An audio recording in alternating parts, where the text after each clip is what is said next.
democracynow.org, The Quarantine Report. I'm Amy Goodman here in New York, in the epicenter of the pandemic, joined by my co-host Juan Gonzalez from his home in New Brunswick, New Jersey. Number 2 in terms of infections and deaths in the United States. Well, Juan, it's hard to say Happy May Day after that, but it's good to have you with us. Well, thank you, Amy, and I want to welcome all of our listeners and viewers across the country and around the world. Well, today is May Day, the international holiday that usually brings millions into the streets around the world to march and protest for workers' rights. This year looks different because of the coronavirus pandemic, but many people are still joining a call for a general strike. An unprecedented coalition of essential workers from Amazon, Instacart, Whole Foods, Walmart, Target, and FedEx are calling out sick or walking out during their lunch break to demand better health and safety conditions, along with hazard pay. Others are joining them for May Day actions that include rent strikes, car caravan protests, and online organizing, calling for a people's bailout, an economic recovery plan that prioritizes workers. The May Day strike follows a walkout last month by Amazon workers in New York City and more than 10,000 Instacart workers nationwide. Whole Foods workers led a national sick out on March 31st, and sanitation workers in Pittsburgh and bus drivers in Detroit have staged wildcat strikes. Well, for more, we're going to Jackson, Mississippi to speak with Callie Acuno, co-founder and co-director of Cooperation Jackson, which issued a call to action towards a general strike to end the COVID-19 crisis and create a new world that launches today with a people's strike here on May Day. Their call has grown into this massive coalition of groups. It's great to have you with us from Mississippi, one of the states around the country that's going forward with plans to reopen after Governor Tate Reeves signed a safer at home executive order that lets most retailers reopen with a 50% reduced capacity. Callie, welcome back to Democracy Now! Talk about your call for a people's strike and your group and the response to it around the country. Mm-hmm. Well, good morning, everybody, first and foremost, and happy May Day, despite the conditions. We are, first and foremost, trying to defend people all throughout this country. May 1st was the day that Trump and his allies like Tate Reeves decided to, just totally disregard all of the scientific evidence, all the scientific reasoning, and try to force many millions of workers back to work. So our coalition marked that date, which fortunately, I think for us, happened to be May Day, and decided to stand up today to send a clear message that we will determine when it's safe to go back based upon the scientific evidence and reasoning. That is the first thing our coalition has grown to rise up, state, protect, and be in solidarity with folks, whether they're taking actions at work, actions at home, or they're rent striking or taking the caravans. So we're going to be out in force today. I think there'll be many millions of people consciously and deliberately acting today. And I think it's the start of a critical movement that we're going to need in this country for some time to come. Because after the crisis ends on the pandemic side, we know the economic dimension of it is still going to keep waging on. And what we're trying to get ahead of is all of the disaster capital, enforcement of weak labor laws or new working hours, lower pay that we think is going to come in the wake of how capital is going to restructure to deal with this pandemic and exploit workers on the heels of it to try to recoup profits. So major tasks, but this is what we're setting ourselves to do. And Callie Acuno, how have you been able to put together, what are the coalitions that have come together around this? Obviously, this is being done outside the existing organized labor structures of the normal trade unions, most of whom never strike unless there's a contract that's been that's ended and that's being renegotiated. Can you talk about how you've been able to put together this grassroots labor protest? Number one, I think the situation really required it. A number of folks were reaching out to us in the state and in the region about some ideas based on some early conversations that we had based on our initial response.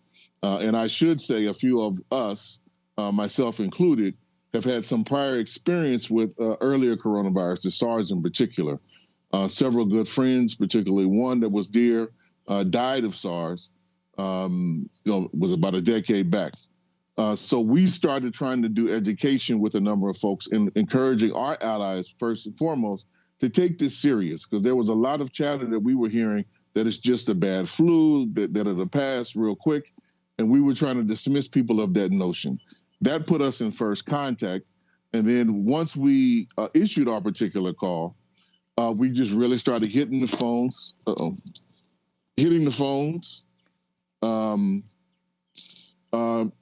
working our contacts, working our allies throughout the country to join the call to heed. We did a ton of outreach to organize labor, where there's actually, I would say, more support than people might think. Many people may not be able to take action in direct name, but I think we'll see a surprising number of actions taking place by rank and file workers all throughout the country as a result of our call, and also as a result of all the energy and wildcat strikes that emerged in March and that are still going on. Well, interestingly, Kali, there was an article in today's New York Times that may put a little bit of an international dimension of what's going on here. There's a major battle going on right now across the border in Mexico as U.S. companies are trying to keep the maquiladoras, the plants that manufacture for the U.S. market, open, while the Mexican government wants to keep all these industries closed because there's been so many deaths from COVID-19 among factory workers. There's one plant in Mexico, a Lear plant that produces car seats, where already 13 workers have died from COVID-19, and yet the Lear company wants to keep that plant open despite what the Mexican government is saying. And the U.S. is claiming that these factories are essential to the United States, not to Mexico. They're essential to the United States, so they want the Mexican government to keep it open. On May Day, International Workers' Day, the idea that workers in other countries are being forced to keep their plants to be kept open just to service the U.S. is astounding. Well, we're seeing that in other places too. I mean, we've heard about some similar things going on in the Caribbean. It just speaks to how this particular administration has treated this with just total disregard for human life and not getting prepared and not taking it seriously, not using, when the crisis hit, the various powers at its disposal to actually protect workers or to ramp up production in such a way that could have protect workers, to stealing, I'll just call it basically what it is, the PPE for many of the states. It's been a real, in my view, criminal enterprise that we are really going to have to reckon with going forward. I wanted to ask you, Kali, about something that's happening in your community right now in Jackson, Mississippi. We just reported on what's happening in Michigan, the AK-47 gun-toting Michiganders who went and occupied the Capitol Rotunda. Some of the state legislators felt they had to wear bulletproof vests. You're in the capital of Jackson, Mississippi, where the mayor, Chokwe Lumumba, has extended a stay-at-home order another 2 weeks and also just announced he will not renew a controversial executive order banning the open carry of firearms in the city. In response, the group Reopen Mississippi is also holding an open carry gun rally today at the same time as your May Day actions? That is correct. That is correct. We've been monitoring as much of the right-wing radio and some of the communications monitor all night, myself included in that, trying to get some understanding of the various movements that they might take. But we expect to see something very similar to what happened in Michigan here today. I'm not sure if it was AR-15s or AK-47s. It'll be all of that here and then some, because our laws here are even more open than they are in the state of Michigan. So if they decide to come, they'll have kind of every advantage to be out on the street and to try to be as intimidating as possible.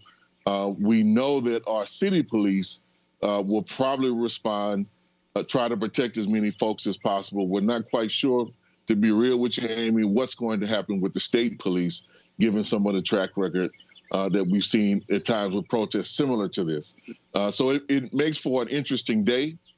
we are going to do everything we can to ensure that all of our people who come out in support of the May Day protests will be safe and sound.